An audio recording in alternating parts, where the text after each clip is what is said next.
We've all missed our shot at something. No matter how golden the child, nobody bats 1,000, and that unites us in a very human way. For me personally, the worst kind of missed shot is one of wasted opportunity. When the seed of an idea is so pure, so full of potential, yet grows only shallow roots, it ultimately produces a disappointing result. I hate Halo 3 ODST, not because of what it is, but because of what it could have been. I'm angry at this gem of a setting, sitting on top of a proven game engine, could turn out such a mediocre product as the end result. I've been upset since its launch in 2011, and at this point, I just need to get it off my chest. Buckle up, this is the Workshop Changelog.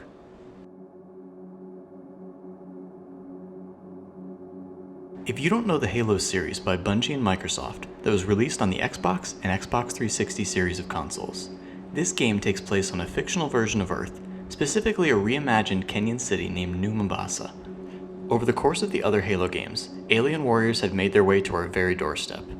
There's a hero out there named the Master Chief, but we're not playing his game, but rather a spin-off game focused on ODST Special Forces. The closest thing I can compare ODST soldiers to are technologically advanced paratroopers. Their acronym stands for Orbital Drop Shock Trooper, and they are fired in escape pods from low orbit into combat. In the series, other branches of service refer to them as Helljumpers, and with good reason. A significant portion of ODST troops die on initial impact and never see combat after all their years of training. While a usual Halo story centers around galaxy-spanning adventure, ODST is much more gritty. There's 6 of us that jump at the start of the game, and all 6 of us crash in dramatically separated areas of the city. You spend multiple missions just tracking down pieces of your squad's gear, usually hanging from a light pole or embedded 3 feet in solid concrete. Your power suit protects you from most inertial forces, but it won't do much to stop energy weapons. At this point, tell me you're not invested. A dark, visually interesting first-person shooter running on the Halo 3 engine, a literal esport at the time, surely has to succeed. Wait, what's that you say? There's more? They got Nathan Fillion to voice a lead character in almost all of the game's cutscenes, and it still sucks. The whole game sucks. Almost every moment playing this game feels painful and stilted. I've gotten lost in the overworld missions for excruciating amounts of time, despite being equipped from the jump with a street-level map. Being stripped of the Master Chief's finesse doesn't make me feel more human, it makes me feel like my character has arthritis right out of basic training. Nerf guns would do more damage with the weapons they hand you, and to top it off, ammo is scarce.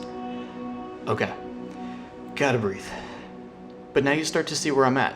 I am literally in love with everything about this game, with the one significant exception being 100% of the moment-to-moment gameplay.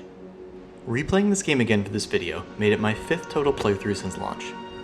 Even on easy mode, enemies were bullet sponges to the degree that I started questioning if I was accidentally playing Destiny again. Bungie never changes. But in the interest of time, let's break down the primary failures of this game. Look, I'm not asking for every mission to be this sprawling sandbox of a world. However, Halo 1, 2, and 3 set a super high bar for level size and complexity. With the engine and character assets already functioning, there's no excuse for the scale and length of some of these levels. We're talking 3 to 5 city blocks through darkly lit streets with pockets of enemies at major intersections. These levels are insultingly short. Credit where credit is due, it does look beautiful. I've spent around 600 hours in Destiny 2, and truly believe that Bungie has atmosphere and game feel in their very bones. Part of that was why I'm so disappointed. It hurts so much more when someone with potential fails to succeed. You could set a Deus Ex game in New Mombasa and it would not feel out of place. Between the pale palette and neon lights, this game's city screams of cyberpunk influences.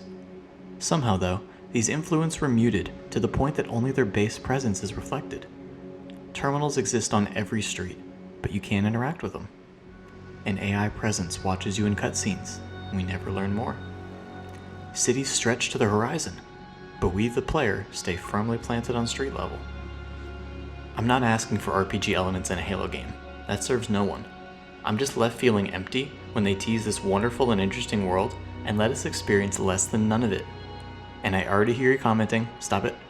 Audio logs are not and never will be a substitute for visual storytelling. If you need me to tell you that, I cannot help you. There's a simpler fix to this, and it's verticality. In the aerial escort mission, you get to fly around these absolute units of skyscrapers. The world is full of them. Our squad is equipped with gear to hold us together during a low orbit jump, so let us get vertical. Splash a little mirror's edge here, a little movement shooter there. You have this entire game engine pre-made for you. All you have to do is code a handful of new and unique mechanics to build upon the Halo universe by introducing an incredibly unique take on a very special franchise. That's it.